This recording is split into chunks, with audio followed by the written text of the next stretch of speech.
लेकिन लागू नहीं हुआ, हमसे बर्दाश्त नहीं हुआ। मैं स्पष्ट रूप में बता देना चाहता हूँ, लोबिन हेम्ब्रम बागी नहीं है, ये झारखंड मुक्ति मोर्चा बागी है।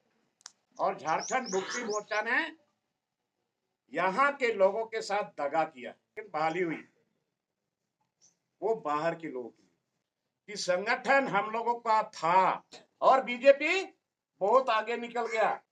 पीटू के कार्यशैली पर किसी को जानकारी थी, जानकारी होने के बाद आप लोगों ने हिम्मत नहीं दिखाया बोलने के लिए, तो लोबिन हेम्ब्रम को दरकिनार कर दिया।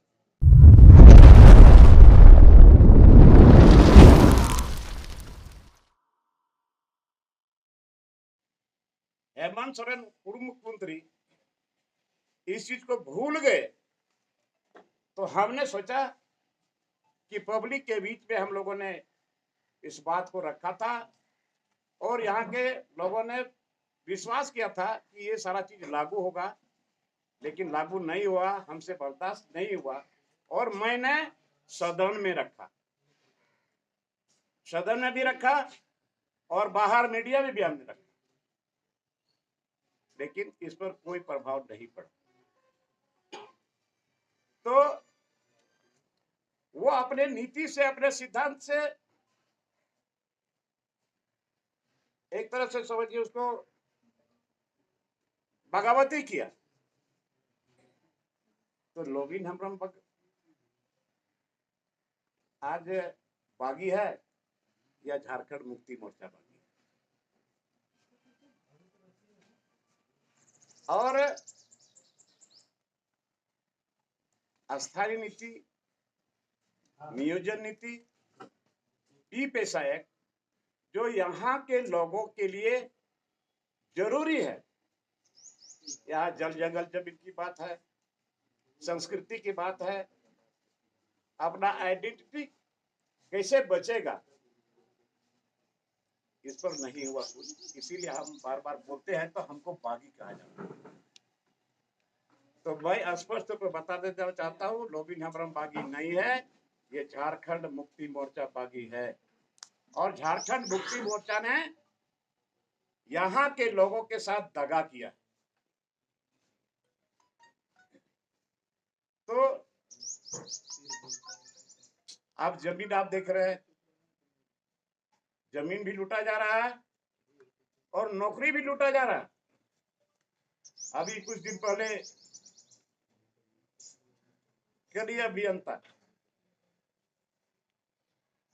का जो वैकेंसी निकला, वैकेंसी तो नहीं निकला लेकिन बहाली हुई, वो बाहर के लोगों की, यहाँ के लोगों को नाम मात्र मिला।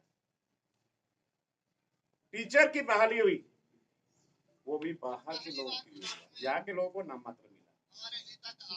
तो अस्थायी नीति नहीं बनने के चलते आज ये सारा चीज हो रहा है।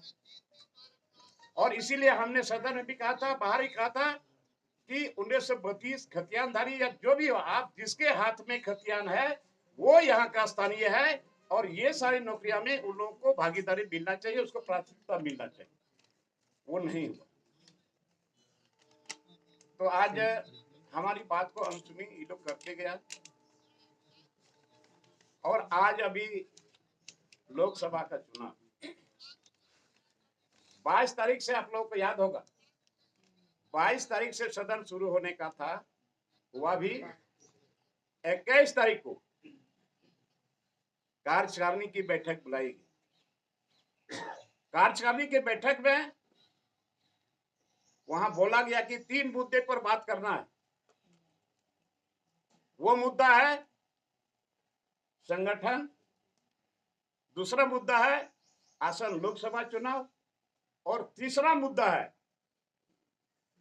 कि आज का स्थिति परिस्थिति जो पैदा हुआ है, जो आज पूर्व मुख्यमंत्री हेमंत सोरेन जेल में। बहुत लोगों ने अपने तरीके से कहा संगठन ऐसा है वैसा है, चल रहा है, हम लोग न्याय यात्रा निकाल रहे हैं। आसन लोकसभा चुनाव के बारे में किसी ने नहीं कुछ बोला, सब लोग बोलते गए। जब हम बोलना शुरू किए तो हमने कहा कि संगठन हम लोगों का था और संगठन के बदौलत ही हम लोगों ने सरकार बनाई। लेकिन जब से पूर्व मुख्यमंत्री हेमंत सोरेन की सरकार बनी, पूरे झारखंड प्रदेश में संगठन शिथिल हो गया। मेंबरशिप अभियान ड्राइव नहीं हुआ, पंचायत का पुनर्गठन नहीं हुआ, प्रखंड कमेटी का पुनर्गठन नहीं हुआ, और जितना जिला अध्यक्ष है सबको यहीं से नॉमिनेट कर दिया। जो सच्चाई था वो हमने सामने रखा। इसके बाद आसन लोकसभा चुनाव के हमने कहा कि हम झारखंड मुक्ति मोर्चा के लोग बीजेपी के साथ लड़ाई लड़ते हैं, बीजेपी के साथ टकराते हैं, और बीजेपी बहुत आगे निकल गया। अभी तक हम लोगों का एक भी लोकसभा का कैंडिडेट का नाम नहीं आया। और हम लोग बोलते हैं कि उड़ीसा से लड़ेंगे, बिहार से लड़ेंगे, छत्तीसगढ़ से लड़ेंगे, झारखंड से लड़ेंगे, लेकिन कहीं भी कैंडिडेट का नाम अभी तक नहीं आया। इसके बाद हमने कहा एक मुद्दा और रह गया कि अभी का जो स्थिति परिस्थिति पैदा हुआ, मैंने कहा कि अभी का स्थिति परिस्थिति के बारे में ज्यादा लोगों ने कुछ नहीं बोला, लेकिन मैंने कहा क्या इतने इतने विधायक माननीय बैठे हुए हैं, क्या पंकज मिश्रा के कार्यशैली पर किसी को कोई नजर नहीं था, कोई जानकारी नहीं थी? और पिंटू के कार्यशैली पर किसी को जानकारी थी या जानकारी क्यों नहीं थी? और जानकारी होने के बाद आप लोगों ने हिम्मत नहीं दिखाया बोलने के लिए, और लॉबिन हेम्ब्रम ने इस बात को शुरू किया तो लॉबिन हेम्ब्रम को दरकिनार कर दिया।